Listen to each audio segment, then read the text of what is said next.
Bueno, hola, buenas tardes. Yo soy Antonio Hermoso y quiero darle las gracias a la organización de este congreso por invitarme y darme la posibilidad de moderar esta mesa en la que tengo a tres personas. Dos de ellas nos conocemos desde hace muchos más años. A Rocío la he conocido hoy. Y bueno, aquí se habla mucho de escuchar al paciente, se habla mucho de informar, cómo informar y sobre todo quién tiene que informar dentro del equipo y cuándo tiene que informar. Y yo creo que al final eso nos conecta con esta mesa que son las asociaciones de pacientes. Es decir, al final, cómo las asociaciones de pacientes, de qué manera tienen que estar presentes dentro del sistema, si tienen o no que estar dentro de las propias unidades de gestión clínica a la hora de abordar ciertas cuestiones y cierta toma de decisiones. Es decir, en otros ámbitos en los que yo participo sí que están dentro de las unidades de gestión clínica directamente las propias entidades, comisiones de participación ciudadana, comisiones de humanización de los propios hospitales. Es decir, hay un ámbito muy grande en el cual las asociaciones tienen cabida y son las que nos pueden permitir, de alguna manera, ese acompañamiento, no ya solo los trabajos de rehabilitación a los pacientes, sino participar en esa información y en esa formación al paciente, porque estamos hablando de educación sanitaria, que muchas veces desde los propios equipos no se puede dar por falta de tiempo, porque el paciente está en fase aguda y es muy complicado. Entonces luego hay un posterior y yo creo que ahí las asociaciones están para quedarse y como yo digo, yo le diría a los clínicos que receten asociaciones de pacientes, porque eso es muy importante a la hora de trabajar con pacientes. Y bueno, dicho esto, vamos a empezar por aquí, por, no, no, por Rocío. Vamos a empezar por ti, Rocío. Y bueno, Rocío es la gerente, que es Rocío de la Rosa 10, es gerente de Fandase. Y entonces, bueno, pues yo quería, bienvenida a este congreso, y quería preguntarte, son dos preguntas en una. Por un lado, ¿qué hace una federación? Es decir, ¿cuál es el trabajo de una federación como la vuestra? Porque una cosa es el trabajo de las asociaciones, yo creo que las federaciones tienen otro trabajo, aunque diferente en muchos aspectos.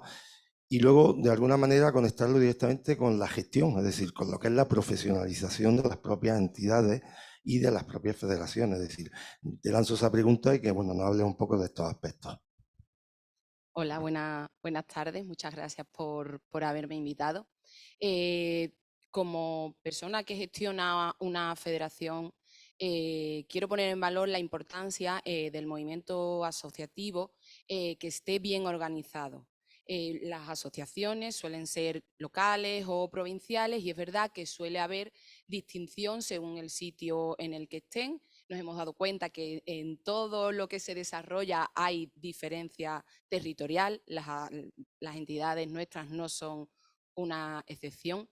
Y desde las federaciones lo que se intenta es, al menos desde la nuestra, dar un mínimo de prestaciones de servicios a las entidades que forman parte de nosotras para crear una base. Y a partir de esa base, cada asociación pues trabaja en su territorio y va consiguiendo unas cosas u otras, pero siempre con la base de la federación. Respecto a la profesionalización de nuestra entidad, os doy un detalle, por ejemplo, a lo largo del año 2022 nosotros hemos tenido 65 personas trabajando, 65 profesionales, de los cuales 13, por ejemplo, eran neuropsicólogas y neuropsicólogos, que suplen esa carencia que ha quedado aquí patente, que los pacientes solicitan el servicio de la neuropsicología, que hasta ahora no se les está dando en la cartera de servicios del SA, y lo estamos supliendo las entidades con los recursos que encontramos. Joan, lo hemos hablado otras veces y hoy también lo has dicho, nos pones el ejemplo de las charities, por ejemplo, inglesa. Cuando tengamos cubierta esa parte básica de rehabilitación, que no sean 3, 4, 6 meses y un par de horitas con suerte a la semana, que lo estamos complementando desde las entidades. Cuando tengamos neuropsicólogas y neuropsicólogos en los hospitales dando rehabilitación, entonces podremos invertir nuestro tiempo y nuestros recursos en ayudar con la investigación. Esto es como la pirámide de Maslow. Hasta que no tienes cubierta una, no puedes pasar a la otra. Y por desgracia, en España, en este caso el nuestro, que es Andalucía, todavía no tenemos cubierta por completo una base que nos permita pasar al siguiente escalón de la pirámide. Otra cosa que quería comentar es, desde las federaciones se hace incidencia política.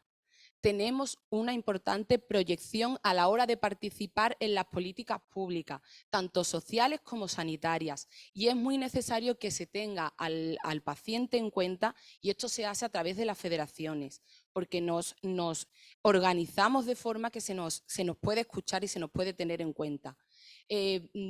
Por ejemplo, estamos trabajando ahora mucho, que también lo has dicho antes, Joan, y me parece que es muy importante que lo tengamos en cuenta. Entras con un ictus, pero sales con un daño cerebral. O entras con un traumatismo, pero sales con un daño cerebral. Y la rehabilitación es la misma, hayas entrado con lo que hayas entrado. Y esos pollitos que decía Alejandro, muchas veces están sin información porque no saben que salen del hospital con un daño cerebral.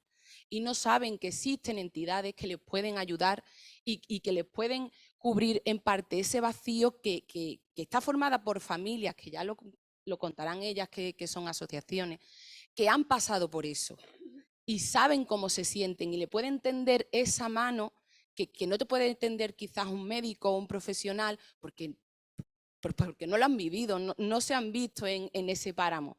Y en cambio esas personas sí. Nosotros reclamamos un código al alta hospitalaria, un código secundario que complemente al código de la CIE, que permita que contabilicemos y podamos identificar las personas que cuando se les da el alta tienen un daño cerebral. Sería muchísimo más fácil atender a esas personas si tuviéramos este recurso a nuestro alcance. Y bueno, como sé que vamos muy cortos de tiempo, no me quiero extender más. Vale, gracias, Rocío. Ahora volveremos a retomar un poco este tema. Y bueno, aquí a mi lado tengo a Rosario Mesa Ayala, que es presidenta de NeuroEffect. Y yo quería preguntarte, Rosy, cuando vosotros recibís un paciente, una familia, ¿qué hacéis con esa persona? ¿Cómo la tratáis? ¿Qué servicios le dais? ¿Cómo trabajáis con ellos? Quiero que nos cuentes cuál es el día a día con ese paciente o esa paciente que os llega a vosotros. Hola, buenas tardes. Muchas gracias por darme esta oportunidad de estar aquí con vosotros. Pues nosotros lo que estamos es ayudando a las personas que le dan un ictus, le dan el alta en el hospital y allí pues les damos todo tipo de servicios que tenemos. Empezamos por terapia ocupacional, que es la base, tenemos logopedas, neuropsicólogos, no lo veo. Fisioterapia, tenemos tres. Tenemos cantidad de trabajadores y bueno, pues eso, que le damos todo tipo de servicios y nuestro apoyo. Luego hacemos actividades también, fomentamos mucho la asociación, vamos a los hospitales, a la unidad de neuro para ofertarnos, no ofertarnos, sino ofrecernos para que vayan a recibir terapia nuestra. Porque cuando yo soy afectada, cuando me dieron el alto me sentí perdida, entonces me hablaron de la asociación, la cual pues por precios muchísimo más módicos pues empecé a recibir terapia y de hecho pues me he recuperado bastante, aunque sigo con ellos trabajando. Más o menos he resumido lo que yo quiero. Y con respecto a la familia, ¿cómo trabajáis con la familia también? ¿Qué tipo de trabajo hacéis? Nuestra asociación es de familiares y pacientes de ictus, o sea, los familiares necesitan mucha ayuda también. Se sienten perdidos, no saben cómo atendernos, ¿verdad? Entonces, somos familiares y pacientes. Muchas gracias, Rocío. Perdón, Rosario. Bueno, y allí tenemos a otra amiga, que es María Luisa Mazuela Rivera, que es presidenta de Agredase. Y bueno, quiero que, en la línea de lo que nos ha contado Rosy, ¿qué tipo de trabajo que complemente lo que ya ha podido contar Rosy? Y sobre todo, en vuestro caso, ¿los pacientes os llegan por cómo dan con vosotros? ¿A través del hospital, a través de las unidades de gestión? ¿O los derivan, no los derivan? ¿O vosotros hacéis búsquedas activas y vais en busca y captura del paciente al hospital? ¿Cómo funciona eso? Yo, en primer lugar, os quiero dar las buenas tardes, porque ya es tarde, pero voy a tratar de ser lo más breve posible. Quiero agradecer el que hoy podamos estar aquí, nos sentimos muy orgullosos y además queremos reivindicar que queremos ser participativos en todos los foros en los que podamos acudir. Y yo quiero, como familiar de asociación de afectados y familiares, Agredace, quiero decir que a los pacientes solos no les da el ictus. El ictus da a la familia entera. Cambia la vida por completo. Además, siendo de una forma tan súbita, ningún familiar sabemos qué es lo que pasa. Ese duelo que vivimos la familia en la puerta de la UCI, esa ansiedad que tenemos por adquirir esa información tan necesaria de que el médico cuando nos tiene que comunicar cómo va nuestro familiar, ¿qué esperamos de él? No, esperamos que nos diga cosas buenas, pero también esperamos que nos mire a los ojos. En los ojos nosotros somos capaces de ver que se está sincerando con nosotros y nos está explicando algo que a lo mejor no vamos a entender, pero esa cercanía de esa mirada del médico al familiar, eso hace mucho, ayuda mucho. De todas formas, las asociaciones llegamos al hospital, nos hacemos visibles y como comentaba Rosy, nosotros tratamos de ver a otros familiares y a otros pacientes con ictus o con traumatismo craneoencefálico. En resumidas cuentas, somos daños cerebrales todos. Y lo que tratamos es de ofertar una información, porque las asociaciones estamos debajo del precipicio. En el abismo ese, cuando llega el alta hospitalaria, abajo estamos las asociaciones, que somos pues quizás pues la vía de liberación donde muchos familiares y muchos pacientes llegan y obtienen esa información que cuando tú estás en el hospital no te enteras porque no tienes capacidad nada más que de esperar que tengan pues una estabilidad sanitaria, pero que se te hunden los palos del sombrajo en el alta, en el fondo del precipicio. Cuando tienes el alta, estamos las asociaciones. ¿Y qué oferta tenemos? Pues toda la que podemos. Desde Agredace tenemos un convenio con los hospitales y nuestro neuropsicóloga va y habla con los pacientes y hace, pues como ha comentado Inmaculada, hace un screening. Más o menos puede obtener ciertos datos de cuáles son las necesidades de ese paciente. Pero cuando llegan a Agredace es cuando se le hace una valoración por todo el equipo y sobre todo tienen la trabajadora social que le hace las indicaciones pertinentes para acudir pues, a todas las necesidades que tiene de información, tanto para obtener la ayuda social. Es que, claro, todos esos recursos a los que pueden acudir los pacientes porque el bolsillo no está bollante como para pagar todas las necesidades que no cubre la seguridad social.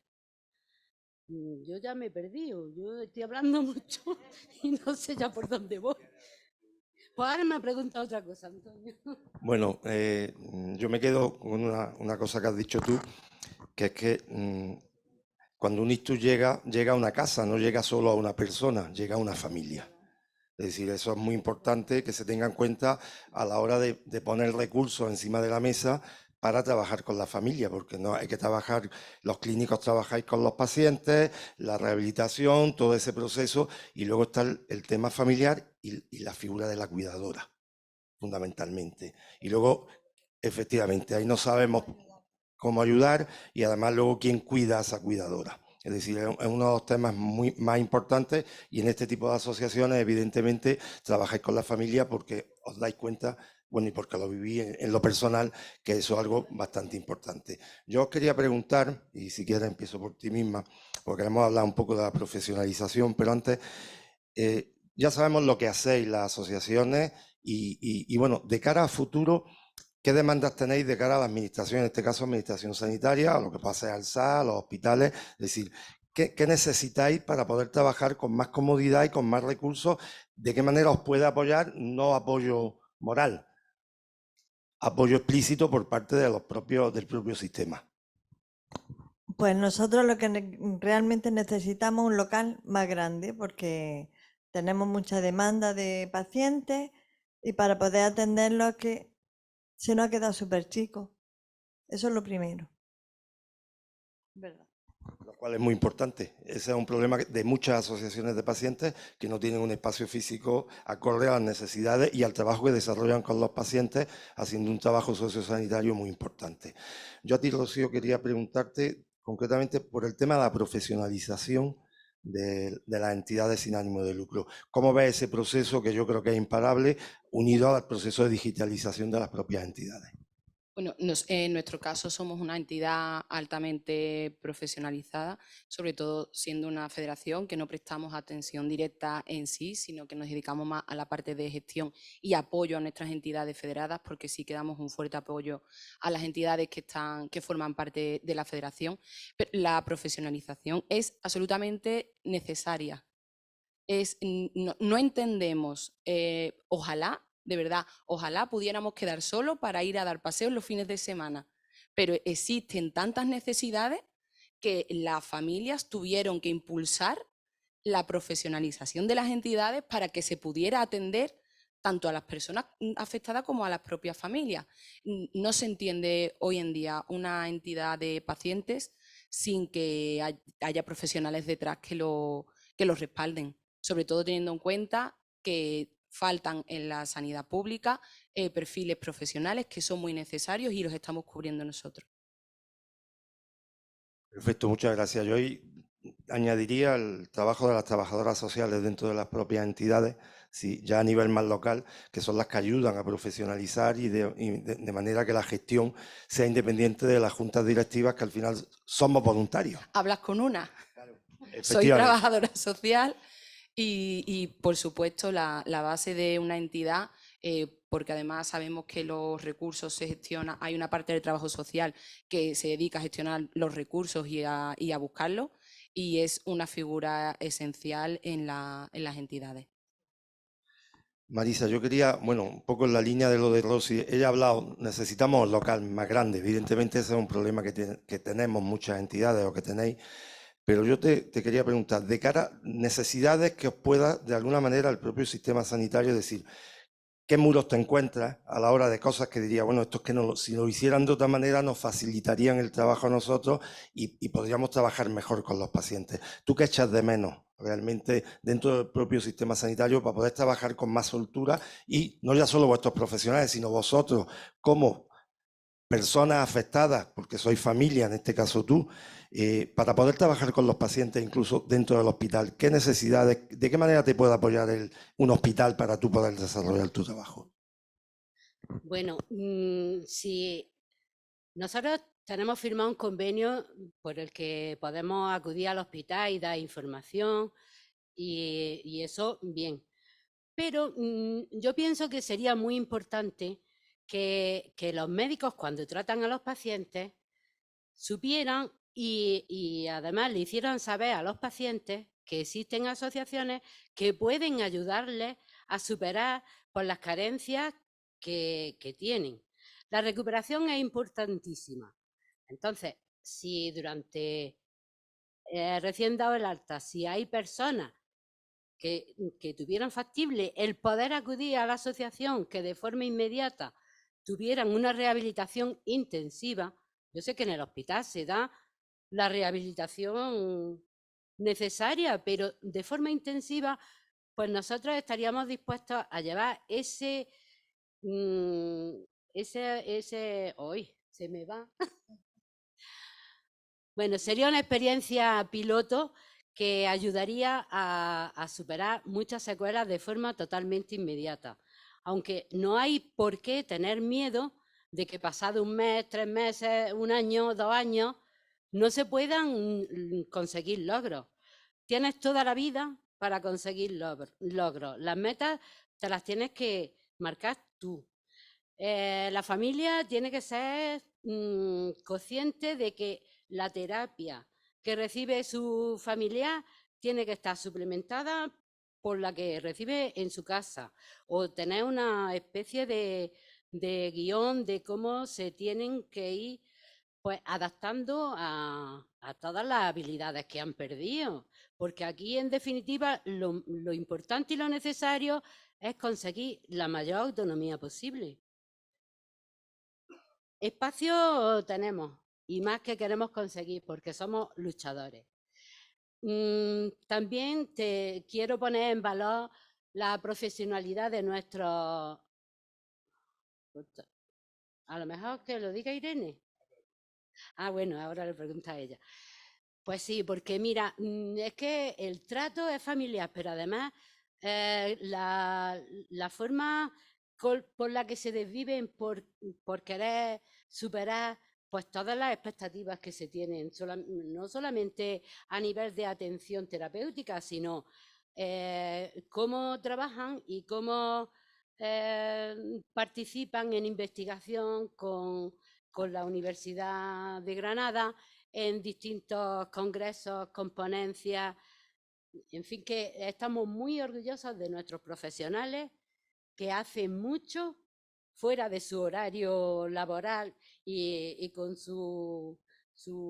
vamos, fuera de su horario, de forma personal, no solamente en formarse y en participación de investigación, sino a lo mejor quedan con un paciente que lo han visto un poquillo más bajillo y se van a tomarse un café con él. Para mí eso es para pedirle un aplauso a todos los profesionales de las asociaciones, que hoy aquí no hay muchos porque están trabajando, pero que se les transmita.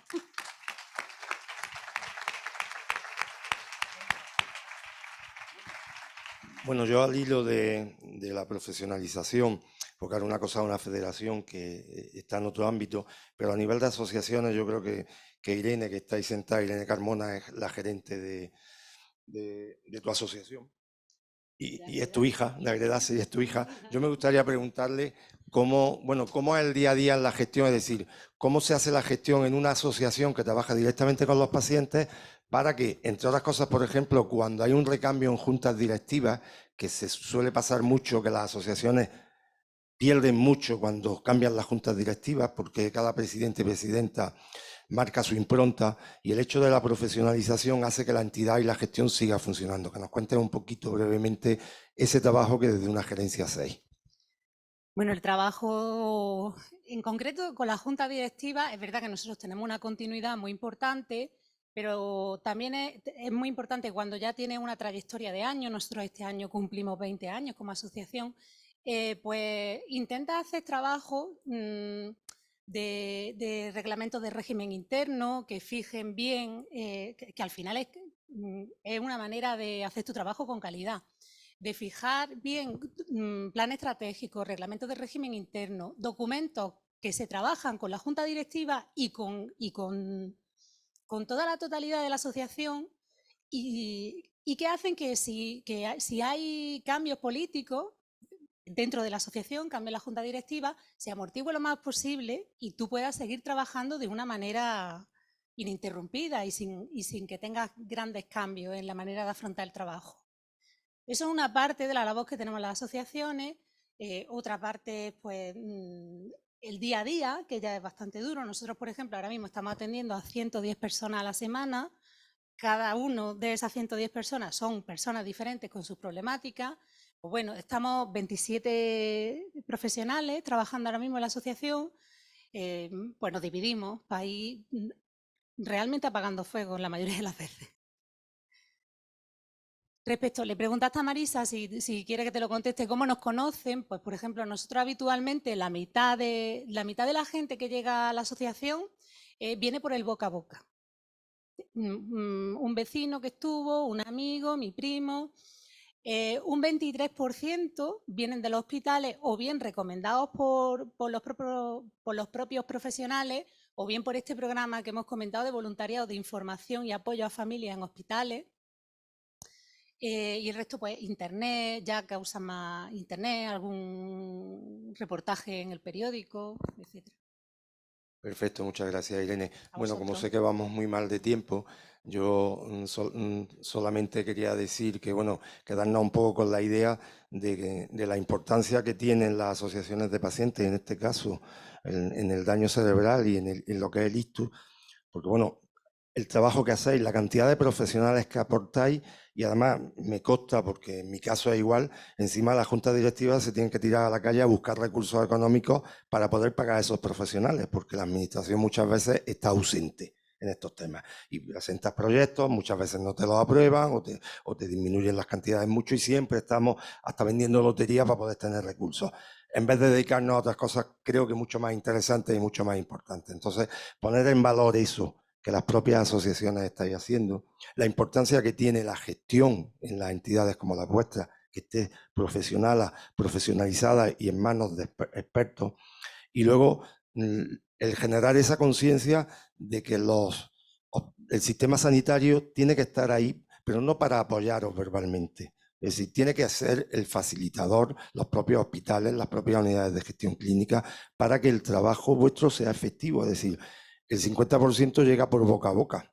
El que no se entera y no se entera por ningún medio, ese sí que llega al abismo real una vez que le han dado el alta y está en su casa y no tiene a dónde acudir. Entonces, ¿cómo se puede permitir eso? Yo creo que es un trabajo muy importante de todos, colaborativo, y que al final desde las administraciones se den cuenta que somos actores fundamentales, las propias entidades, y que sin nosotros el sistema cojea. Yo creo que ese es un mensaje que hay que lanzar. Cada vez hay más dentro de los planes de humanización de los hospitales, cada vez hay más, se está trabajando más en eso, pero hay que seguir insistiendo porque, bueno, entre que no tienen tiempo, entre mil historias, al final tenemos que estar siempre empujando, pero bueno, para generar esa conciencia en el sistema y en los profesionales, que unos lo tienen y otros no tanto, para que el trabajo vuestro cada vez sea más importante, que yo me quito el sombrero con el trabajo que hacéis en las asociaciones. Y bueno, yo no sé si hay alguna pregunta, algún comentario.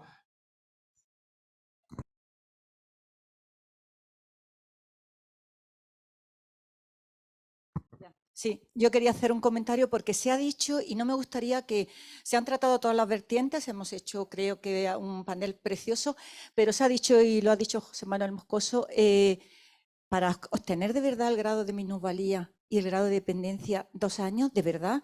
Él lo ha dicho, no lo sé, o simplemente quiero que no se quede sin recalcar que mis hijos tienen que comer.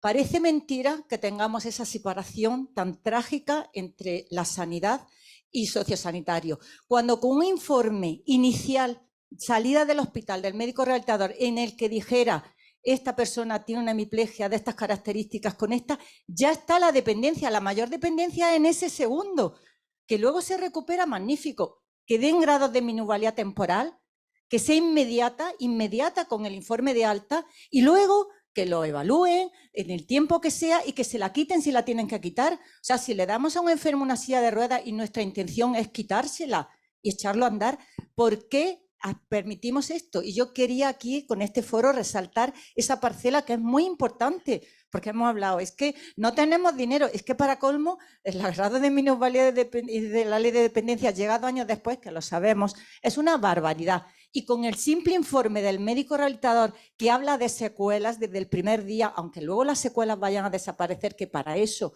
se hace la rehabilitación, podría darse su grado de minusvalía. Inmediatamente la ley de la dependencia. Entonces, eso tendremos también que trabajarlo entre todos.